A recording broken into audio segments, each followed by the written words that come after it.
The class today is on diuretics and antidiuretics. What do we mean by diuretics? Basically, these are the drugs which increase the elimination of sodium and water from the body. Now, relevant physiology of urine formation. The urine formation start in the kidney. It starts from glomerular filtration. Then there is tubular reabsorption and secretion, and finally the urine formation occurs. Around 180 liter of urine, or rather glomerular filtration per day occurs. Now of them 99% of the filtrate is reabsorbed from the tubules, so that only 1.5 liter, around 1.5 to 2 liter per day urine formation occurs. The diuretics act primarily by inhibiting the tubular reabsorption. They have got no action on the glomerular filtration. They act at the level of tubules and inhibit the tubular reabsorption. Now think, just 1% decrease in tubular reabsorption may increase the urine output by double. The mechanism that carry out ion movement across tubular cells are complex, and these are dependent on the energy dependent transmembrane pumps as well as ion channels. All sodium that enters the tubular cells through the luminal membrane is pumped out into the renal interstitium at the basolateral membrane by sodium potassium ATPase pump. Because there is a larger intracellular to extracellular gradient for potassium, it diffuses out through the potassium channel to be recirculated by the sodium potassium antiporter. Now the main thing is that the tubular reabsorption can be divided into 4 sites in the tubules. Now this is the site 1, is the proximal convoluted tubule. Then there is site 2, is the thick ascending limb of loop of Henle, only the medullary portion. Now the characteristic channel here is sodium potassium chloride co-transporter. The third site is the basically late distal tubule and the in the cortical diluting segment of the loop of Henle and the early distal tubule is the site 3. And the characteristic channel is sodium chloride symporter here. And lastly, the site 4 is collecting duct, where basically there is ADS receptors are there. Now, this is the site 1 proximal tubule. We will be discussing in details in respective diuretics. Is the site 2, that is thick ascending limb of loop of Henle, is the sodium potassium chloride co-transporter located in the luminal membrane. Okay, this is the site 3, that is diluting segment of the loop of Henle, sodium chloride symporter located on the luminal membrane of the cell, and lastly the late distal tubule and the collecting duct. Now responsiveness to the antidiuretic hormone. The characteristic feature of cells lining the collecting duct is their responsiveness to antidiuretic hormone. What does antidiuretic hormone do? As the name suggests, antidiuretic, it decreases the free water clearance or decreases the free water elimination from the body. If ADS is absent, what happens? There is positive free water clearance. So the hypotonic fluid entering the collecting duct is passed as such. No water reabsorption occurs here. If ADS levels are high, then more hypertonic urine will be formed. The collecting duct permeability to urea, the collecting duct and the thin ascending limb of loop of Henle are the only segments permeable to the urea, and ADS, these are promoting the permeability or reabsorption of the urea by insertion of the urea transporter. Free water clearance. How we define free water clearance? There is certain osmolality of the plasma when the solutes are being excreted in urine, there is a osmolarity of urine. Now, if the osmolarity of urine is lower than that of the osmolarity of plasma, then we say that free water clearance has occurred. So, it is defined as the volume of urine excreted per unit time in excess of that required to excrete the contained solute isoosmotically with plasma. ইউরিনে যতটা osmolarity রয়েছে, যদি তার মধ্যে plasma osmolarity কনসেন্ট্রেশনটা একই রাখতে হয় যতটা access water excrete হয়েছে, that is the free water clearance. It is positive when dilute urine is passed in the absence of ADH. It is negative when the concentrated urine is passed in the presence of ADH. Both positive and negative free water clearance are dependent on the production of the corticomedullary osmotic gradient. Diuretics acting on the medullary ascending limb of loop of Henle depress both, because these are the drugs that is affecting the corticomedullary osmotic gradient. Now, relationship to the diuretic action, it has been seen that the reabsorption of the solutes occur mostly in the proximal tubule, is around 65 to 70%, ascending limb of loop of Henle 20 to 25%, distal tubule 8 to 9, and collecting duct 1 to 2%. So, maximum reabsorption occurs in the proximal tubule of the sodium. The maximal natriuretic response to a diuretic can give a clue to its site of action. যে যতটা natriuretic response থাকবে সেই হিসাবে আমরা কিন্তু কোন সাইটে কাজ করছে ড্রাগটা আমরা বুঝতে পারবো। It may appear that diuretics acting on the proximal tubule has got the highest natriuretic response, but that is not so. Why? Because after the sodium reabsorption has been decreased by the drugs acting on the proximal tubule, the more sodium containing urine will pass through the tubule, and in the distal part of the tubule the sodium reabsorption occurs more, thus decreasing the decreasing the efficacy of the drug acting on the proximal tubule. However, these agents are either too weak or cause distortion of acid-base balance. Moreover, their effect can be obscured by the compensatory increase in reabsorption further down the nephron, because the reabsorptive capacity of the diluting segment is considerable and can overshadow more proximal actions.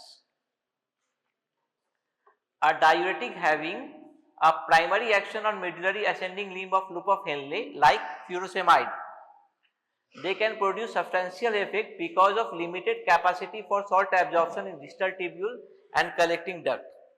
The diuretics which are acting on the medullary thick ascending limb of loop of Henle, these are the most these are drugs which is called maximum natriuresis. Why? Because after that the reabsorption capacity of the sodium in the distal tubules are lower. This also explains why agents acting on distal tubule and collecting duct evoke only mild saluretic effect or natriuretic effect. Diuretics acting on the cortical diluting segment like thiazides are intermediate between the two. Now, diuretics. What are diuretics? Basically, these are drugs that increase the net excretion of water and sodium from the body. However, sodium balance is soon restored. How? Because of compensatory mechanism. Even with continuing diuretic action by compensatory homeostatic mechanism of the body, albeit with a certain degree of sodium deficit and reduction in the extracellular fluid volume. If we use diuretic for a long period, due to compensatory mechanism, the sodium loss is less, more in the extracellular fluid depletion. Diuretics are one of the most widely prescribed drugs. Application of diuretics in the management of hypertension has outstripped than the management in edema. Diuretics, as the name suggests, should be used primarily for edema, but nowadays diuretics are more used for hypertension than compared to edema. Now these are the classification of diuretics. Number 1 is the high efficacy or high ceiling diuretics. They inhibit sodium potassium chloride co-transporter in the thick ascending limb of loop of Henle. These are the most efficacious diuretic, include furosemide, bumetanide and torsemide. Now the second is medium efficacy diuretics. Basically they inhibit sodium chloride symporter located in the distal tubule and the thick acid and the distal part of thick ascending limb of loop of Henle. They include basically thiazides and thiazide like diuretics. Thiazides include hydrochlorothiazide, benzthiazide, hydroflumethiazide and vendroflumethiazide. And thiazide like diuretics that include chlorthalidone, metolazone, indapamide, gipamide, clopamide. Now these are basically sodium chloride symporter inhibitor. Then lastly the weak or adjunctive diuretics that include carbonic anhydrase inhibitors. These act on the proximal tubule. The examples acetazolamide. Then there is potassium sparing diuretics act in the site 4. These include aldosterone antagonist and renal epithelial sodium channel inhibitor. Aldosterone antagonist includes spironolactone and the eplerenone. And renal sodium epithelial transporter inhibitor, they include amiloride and triamterene. And lastly the osmotic diuretics, they increase the urine excretion by increasing the osmolality of the blood. They include mannitol, isosorbide and glycerol. Okay. Now coming to the first group of drug, high ceiling or loop diuretics. Why loop? Because they are acting on the loop of Henle, thick ascending limb of loop of Henle. Why they are high ceiling? These are high ceiling. What does the ceiling suggest? Ceiling suggests a roof. And high ceiling mane roof ta onekta uchu ache. Ami jotota dose barabo ততটা কিন্তু natriuretic response টা পাবো. Okay, so at very high dose even it is showing the higher response. That is why they are called high ceiling diuretic. The development of this, coming to the first prototype drug of the high ceiling diuretic, furosemide. The development of this rapidly acting highly efficacious oral diuretic was a breakthrough. Its maximal natriuretic effect is much greater than that of other classes like thiazides and carbonic anhydrase inhibitors. The diuretic response goes on increasing with increasing dose. Up to 10 liters of urine may be produced in a day, okay, with higher doses. It is active even in patients with relatively severe renal failure when other diuretics are not effective. The onset of action is prompt, intravenously 2 to 5 minutes, intramuscularly 10 to 20 minutes, orally 20 to 40 minutes, and duration is short, but they are short acting, 3 to 6 hours. The major site of action is thick ascending limb of loop of Henle, so they are called loop diuretics, where furosemide inhibits sodium potassium chloride co-transporter located in site 2. Okay, a minor component of action in the proximal tubule is also there. So they have got weak carbonic anhydrase inhibition activity also. It is secreted in the, how they reach the site of action? They are secreted in the proximal tubule. They get secreted in the proximal tubule, reaches the tubular fluid. From the luminal side, they are acting on the sodium potassium chloride co-transporter in the loop of Henle. The corticomedullary osmotic gradient is abolished because their main action in the loop of Henle, the corticomedullary gradient is abolished and positive as well as negative free water clearance is blocked, because it is the corticomedullary osmotic gradient that is responsible for free water clearance, as they are blocking, they are reducing the corticomedullary osmotic gradient, positive as well as negative free water clearance is lost. Potassium excretion is increased mainly due to high sodium load reaching the distal tubule. Okay, in the distal tubule, when more and more sodium is in the urine reaching the distal tubule, the sodium is replaced with potassium. So, potassium excretion is increased mainly due to high sodium load reaching the distal tubule. However, at equinatriuretic doses, potassium loss is more with thiazides compared to the furosemide. Can you know? This is because basically furosemide are shorter acting and or loop diuretics are shorter acting compared to thiazides which are longer acting. So, due to compensatory mechanism, potassium loss is lower in loop diuretics compared to thiazides. Now, this is the basically a cell in a tubular cell in the thick ascending limb of loop of Henle. What we are seeing here is the luminal side in the basolateral membrane. Okay. Now, the loop of Henle, ascending limb of loop of Henle, they have got two portions. One is medullary portion present in the medulla and the cortical portion present in the cortex. Now, it is the medullary portion where these loop diuretics act, and it is this medullary portion where sodium potassium chloride cotransporter is present in the luminal membrane. Okay. Now, what happens? This channel or basically this transporter is responsible for reabsorption of sodium, potassium as well as chloride ions. Now, this sodium ion after reaching the tubular cell, they are pumped out into the basolateral or renal interstitium by the sodium potassium ATPase pump. Potassium is taken in, which is again comes out by the potassium channel in the basolateral membrane, and this chloride ion is sent to the renal interstitium by the chloride channel. Okay. Now, what happens basically in the loop of Henle, due to the sodium and normally in the kidney due to the reabsorption of the sodium, potassium and chloride ions, the tubular fluid becomes more hypotonic. Now, as a result, what happens? The renal interstitium is hypertonic compared to the tubular fluid in the loop of Henle.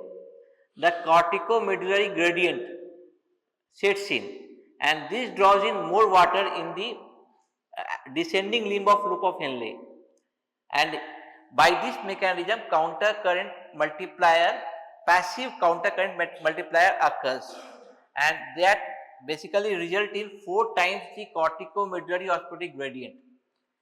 Now, what happens? This gradient is not washed out by the blood vessels supplying the loop of Henle, vasa recti, because the blood supply as it goes from cortex to medulla, it gradually decreases, and it is minimum at the medullary tip, and it is for this reason the medullary tip are more prone to develop necrosis in presence of nephrotoxic drugs. Now, mechanism of action, again, apart from the action on the sodium potassium chloride symporter, they have got weak carbonic anhydrase inhibitory action. They increases bicarbonate excretion as well. Urinary pH may rise, but the predominant urinary ion is chloride. Acidosis does not develop. Now, the diuretic action is independent of acid-base balance of the body.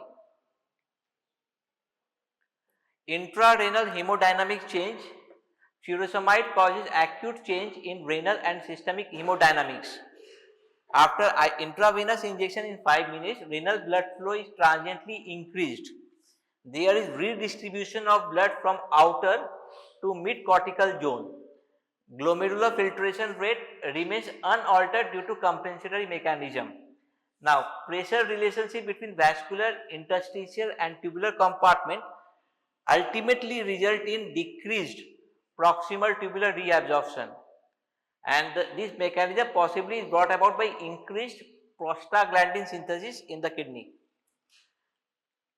Now, role of furosemide in pulmonary edema, very important questions. Question. Now, intravenous furosemide causes prompt increase in systemic venous capacitance. As we think that furosemide or loop diuretic will increase the diuresis and as such will relieve the pulmonary congestion in pulmonary edema.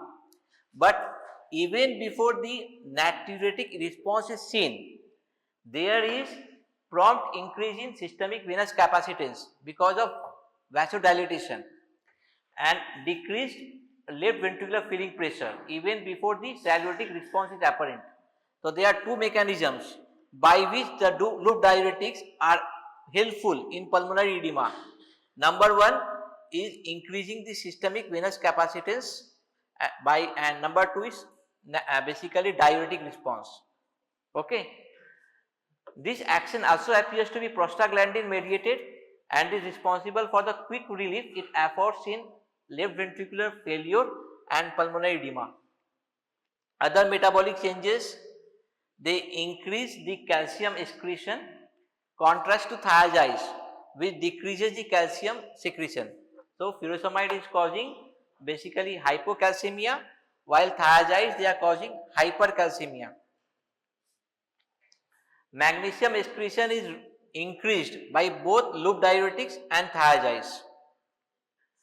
It tend to raise blood uric acid level. How? Because we all know that loop diuretics they are secreted in the proximal tubule and it is this proximal tubule from where uric acid is also secreted. Now what happens? There is competition between the uric acid and the furosemide or loop diuretics and as a result more it increases the uric acid level. So there is hyperuricemia. The magnitude of hyperuricemia is lower than that of thiazides. A small rise in blood sugar level may be noted after regular use of furosemide. Eta keno hobe? Why hyperglycemia? This is because we all know, now we know that loop diuretics causes hypokalemia and this potassium is important in the insulin release. Now because of hypokalemia there is decreased insulin release and a small rise in blood sugar level may be seen, but is again less marked compared to thiazides.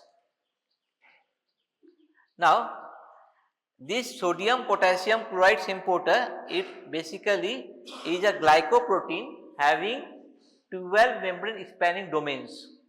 Now it has got two isoforms, one is absorptive, one is secretory. The absorptive form is isoform is located in the loop of Henle in the luminal side, while the secretory isoform is present in the basolateral membrane of certain glands and epithelial cells. Now pharmacokinetics, furosemide is rapidly absorbed orally but bioavailability is about 60%. In severe congestive heart failure, oral bioavailability may be markedly reduced, necessitating parenteral administration. Keno hobe? Oral absorption decrease. In case of congestive heart failure, there is basically congestion in the intestine that result in decreased absorption of the drug. Lipid solubility is low, highly bound to plasma proteins. Plasma T-half averages 1 to 2 hours, but is prolonged in pulmonary edema in basically renal and hepatic failure.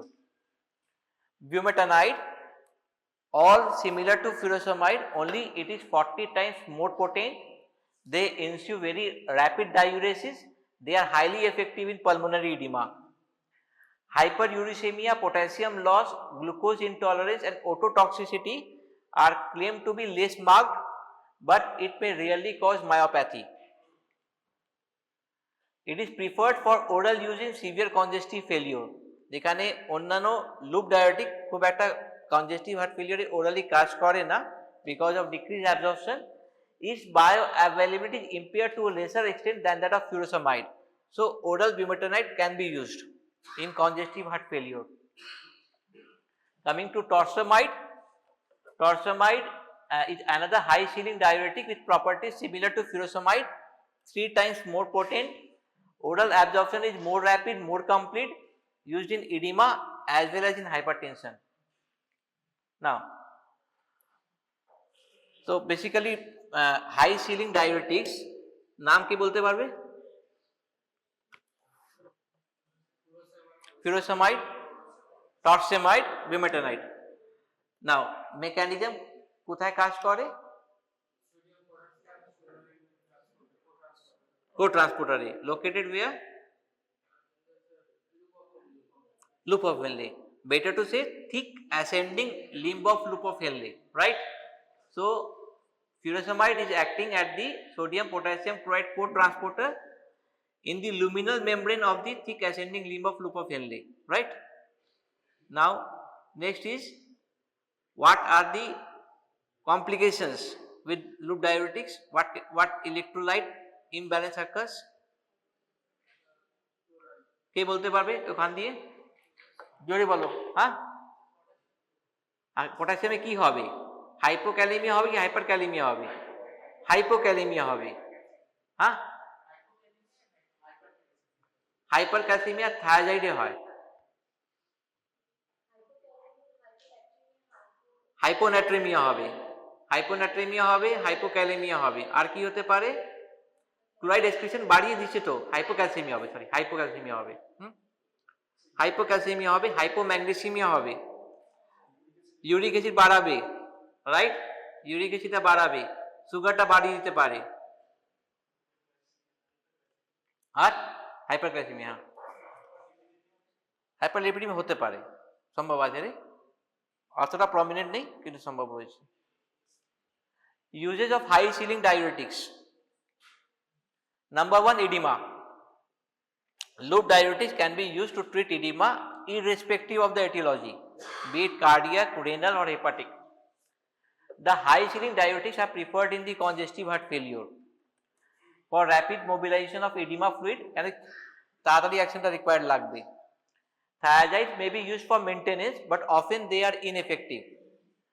Now for nephrotic and other forms of resistant edema, only the high ceiling diuretics are preferred. In chronic renal failure, massive doses of the loop diuretics have to be used.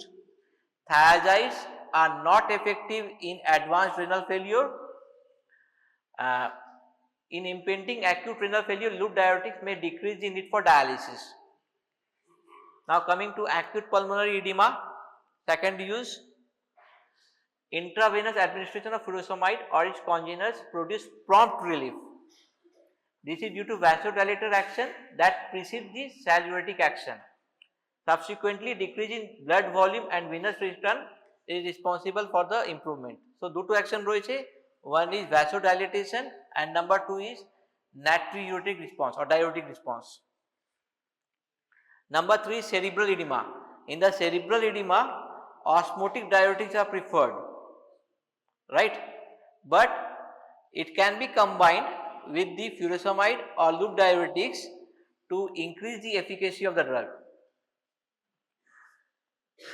Hypertension, high ceiling diuretics are indicated in hypertension only in the presence of renal insufficiency, in the presence of congestive heart failure or resistant cases, or in hypertensive emergencies. Rest they are not preferred. Thiazides are more preferred for hypertension. Transfusion, along with blood transfusions in severe anemia, loop diuretics can be given to prevent massive fluid overload or volume overload. In case of hyponatremia infused with hypertonic saline, it may be helpful in hyponatremia. Hypercalcemia of malignancy is a medical emergency where the patient having malignancy present with hypercalcemia, there is severe volume depletion in those patients and the drug of choice is saline infusion. Now along with addition of furosemide to the IV drip after volume replacement, they augment the calcium excretion and prevent volume overload. Now coming to the thiazides and thiazide like diuretics. They are basically inhibitors of sodium chloride symporter. Chlorothiazide is the prototype drug. Now it was first synthesized as a carbonic anhydrase inhibitor variant, but it was seen that the urine that was produced was rich in chloride and diuresis occurred in alkalosis as well as in acidosis, unlike carbonic anhydrase inhibitors. A large number of congeners were subsequently developed, but the type of activity remained same for all. These are medium efficacy diuretics with primary site of action is at site 2, that is basically cortical dilating segment of the early distal tubule. It should be site 3, site 3. Here they inhibit sodium chloride symporter at the luminal membrane of the site 3. Now they do not affect the corticomedullary osmotic gradient as they are not acting on the loop of Henle, indicating lack of action at the medullary thick ascending limb of loop of Henle. Now this is the tubular cell located at the site 3 of the nephron. The sodium chloride symporter, it is located at the luminal membrane. What they are causing? They are causing reabsorption of the sodium and chloride. Now sodium which is taken up by the tubular cell is basically pumped out into the renal interstitium by sodium potassium ATPase, and chloride is basically sent to the renal interstitium by chloride channel in the basolateral membrane. Now this sodium chloride symporter is basically inhibited by the thiazides. Thiazide and related diuretics, the positive free water clearance is reduced because tubular fluid is not maximally diluted, but negative free water clearance is not affected. Now, like the sodium potassium chloride co-transporter, it is also a glycoprotein having 12 transmembrane spanning domains, but it specifically binds to the thiazide, not to other diuretics. Some of the thiazides and related drugs, they have also got carbonic anhydrase inhibiting action, although weak, like that of loop diuretics. Intensity of this action differs among different compounds, but generally they are weak. However, it may confer some proximal tubular action to the compound, and they account for the bicarbonate and the phosphate excretion in the urine. Now, under thiazide action, there is increased amount of sodium presented to the distal nephron. So this sodium is again basically help in the potassium excretion. This sodium is taken in the distal nephron and potassium is excreted. So urinary potassium is increased in parallel to the natriuretic response. So these drugs also can cause hypokalemia.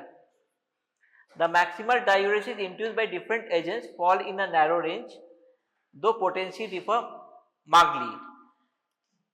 Unlike loop diuretics, these are medium efficacy diuretics because nearly 90% of the glomerular filtrate has been reabsorbed already. Now, thiazides have a flat dose response curve. Little additional diuresis occurs when the dose is increased beyond 100 mg of hydrochlorothiazide or equivalent. They do not cause significant alteration in acid-base status of the body.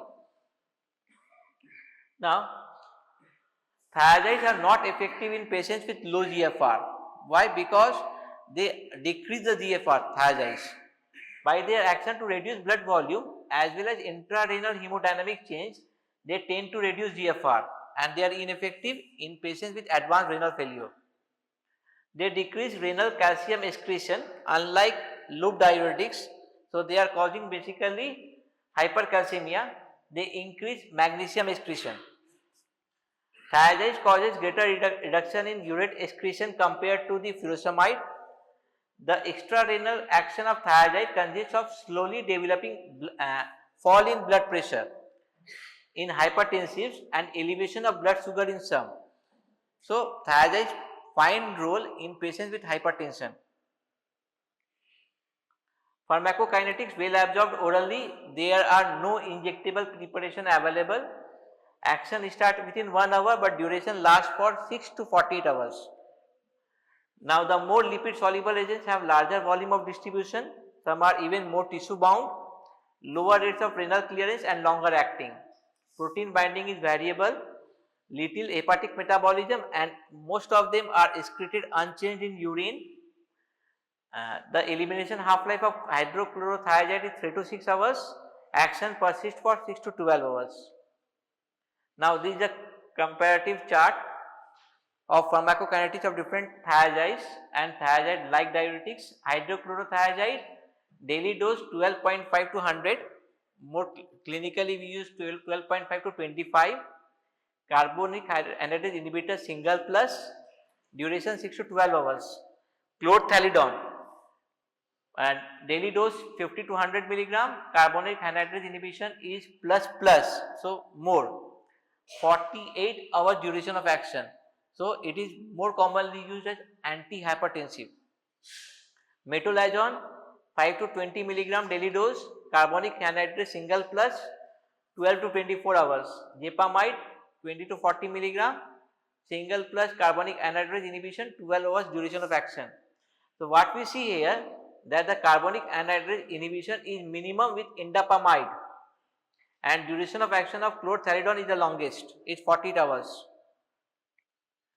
Now chlorthalidone, it is particularly the longest acting thiazide-like diuretics available with a half-life of 40 to 50 hours. They are exclusively used for antihypertensive. Metolazone, in common with loop diuretics, it is able to evoke a clinically useful response even in severe renal failure. It is the only thiazide-like diuretic that is capable of action in advanced renal failure, like that of loop diuretics, and has marked additive action when combined with furosemide. In fact, in renal failure patient, when the loop diuretic is ineffective, we may combine with metolazone, so that the action, there is synergistic action. An additional proximal tubular action has been demonstrated. Phosphate reabsorption that occurs in proximal tubule is inhibited. It is excreted unchanged in urine. They have been mainly used for edema and occasionally for hypertension. Jepamide, more pronounced diuretic action. Overall reduction in plasma potassium level is similar to that of thiazides, used both as antihypertensive and treatment of edema. Indapamide. Now indapamide আমরা খুব low dose use করি, যে dose use করি তাতে খুব একটা natriuretic রেসপন্সটা পাই না. So little diuretic action in usual doses, extensively metabolized, only small quantity of unchanged drug is present in the tubular fluid. They are used solely for the treatment of hypertension. Now uses of thiazide diuretics. Number 1, edema. It is used only for mild to moderate cases because they are medium efficacy diuretics. Mainly for the maintenance therapy, they act best in cardiac edema, but they are powerless or not useful in renal failure. Cirrhotics often develop refractoriness to thiazides because of secondary hyperaldosteronism. Now second use is hypertension, especially the longer acting congeners like chlorthalidone. Diabetes insipidus. Diabetes insipidus মানে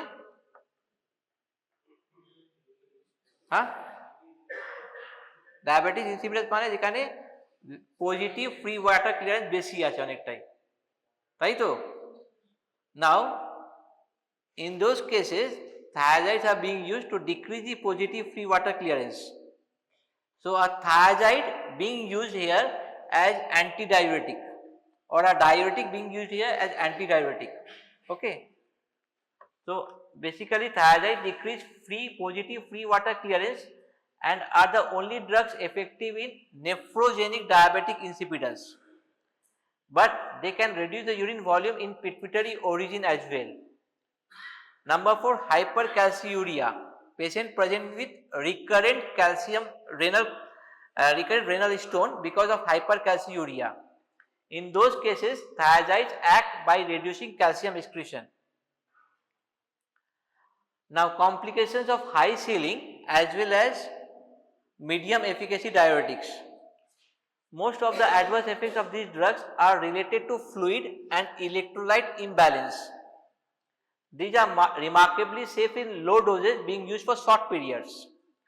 Now, many subtle metabolic effects have been reported in their long-term use, particularly when used in higher dose. Number 1, hypokalemia. Hypokalemia is the most significant problem, more seen when there is brisk diuresis or the drug is being used for prolonged therapy. Degree of hypokalemia depend on the duration of action of the drug. The drug having a longer duration will cause more hypokalemia. Why? Because if there is because if the drug is longer acting, the compensator will not play, right? So, degree of hypokalemia appears to be related to the duration of action of diuretic. Longer acting drugs cause more potassium loss.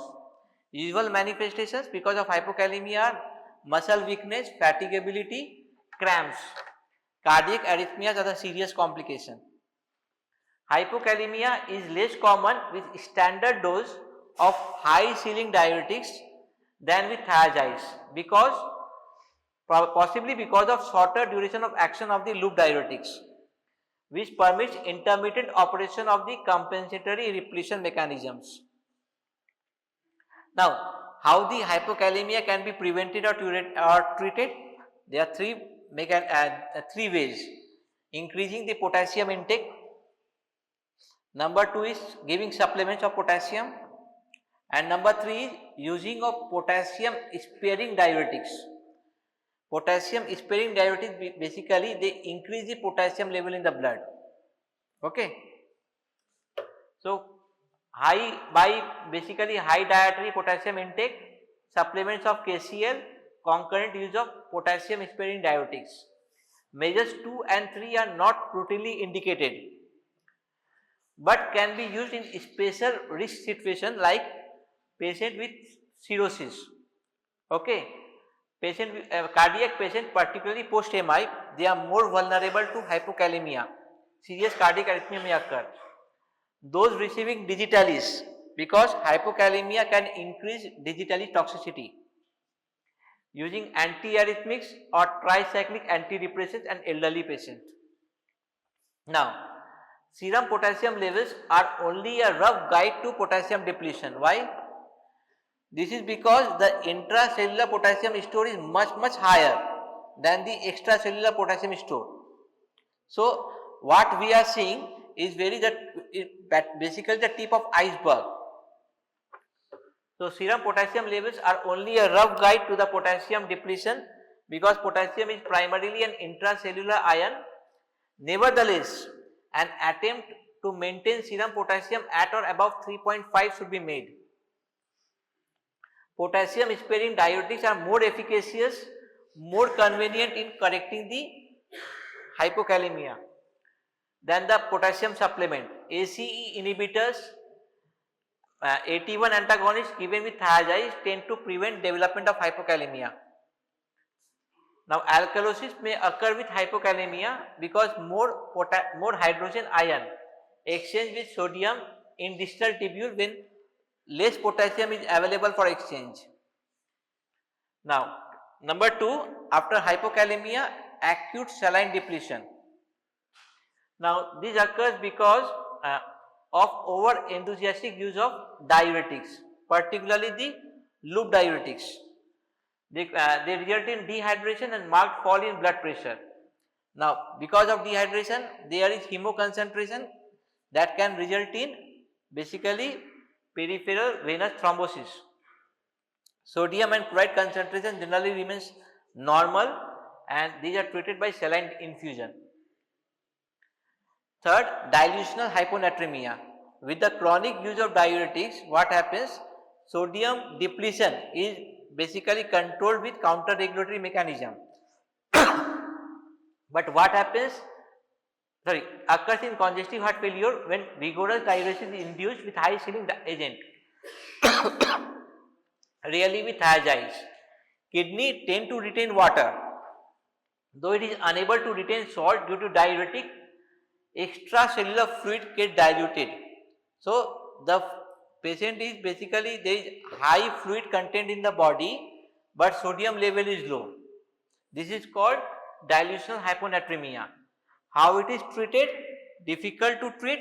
We have to stop the diuretic, decrease the water intake, and glucocorticoid can be added. And if there is hypokalemia, that should be corrected. Gastrointestinal tract and CNS disturbance, that can, use of diuretics can lead to nausea, vomiting, diarrhea. Again, headache, giddiness, weakness, paresthesia and impotence can occur, especially with loop diuretics. Hearing loss occurs rarely, only with high ceiling diuretics, particularly in renal insufficiency patient. Okay. Increased salt content of endolymph and a direct toxic effect appears to be the causative reason. Now, allergic manifestation, rashes, photosensitivity can occur with loop diuretics, especially when they are hypersensitive to sulfonamides. Blood dyscrasias are rare, any diuretic may be causative. Magnesium depletion, both thiazides and loop diuretics, they cause increased magnesium excretion, and that basically result in the risk of ventricular arrhythmias, particularly in MI patients or when the patients are digitalized. Thiazides have sometimes aggravated renal insufficiency because they are decreasing GFR. Brisk diuresis induced in cirrhotics may precipitate mental disturbance and hepatic coma. In a patient of hepatic encephalopathy, in the patient of hepatic edema, if there is brisk diuresis, that can result in increased ammonia concentration in the body, can result in hepatic encephalopathy. Diuretics should be avoided in patients of toxemia of pregnancy. Why?